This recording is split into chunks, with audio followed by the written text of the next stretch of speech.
میں کہا ہے کہ جی آپریشن سندور تو صرف ایک ٹریلر تھا جو 88 گھنٹوں میں ختم ہو گیا. ہم مستقبل میں کسی بھی صورتحال کے لیے تیار ہیں. مجھے ایک بات کی سمجھ نہیں آتی, کبھی یہ کہتے ہیں جی آپریشن سندور ابھی ختم نہیں ہوا, کبھی کہتے ہیں جی یہ ختم ہو گیا. ان کو خود بھی نہیں پتا یہ ختم کب ہوا ہے اور شروع کب ہوا ہے. میرے خیال میں ان کو آئیڈیا نہیں ہے.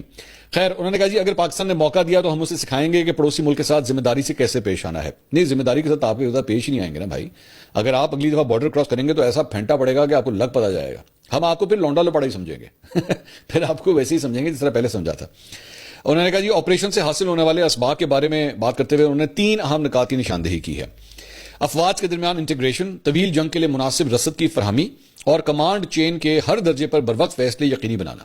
یہ انہوں نے کہا جی 3 ایریاز ہیں جہاں پہ ہمیں چیزوں کو ٹھیک کرنے کی ضرورت ہے. تو ظاہری بات ہے اس کا مطلب ہے کہ تینوں جگہوں کے اوپر جو ہے آپ کو فیلئر کا ہی سامنا کرنا پڑا, جس کی وجہ سے اب آپ آئیڈینٹیفائی کر رہے ہیں کہ ان چیزوں کو ٹھیک کرنے کی ضرورت ہے. انہوں نے کہا کہ جب بھی کوئی آپریشن ہوتا ہے ہم اس سے کچھ نہ کچھ سیکھتے ہیں. اس بار بھی ہم نے کئی باتیں سیکھی ہیں. ان میں سے ایک یہ تھی کہ ہمارے پاس فیصلے کرنے کے لیے بہت کم وقت ہوتا ہے اور ہر سطح پر بروقت فیصلہ کرنا ضروری ہوتا ہے.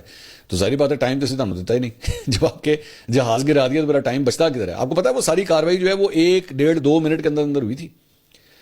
اتنا صرف ٹائم بچا تھا جب ان کو پتا لگا کہ وہ ہمارا تو جہاز جو ہے وہ اس وقت جو میزائلز ہیں وہ ہماری طرف آ رہے ہیں اور ہمارے جہاز تباہ ہونے لگے.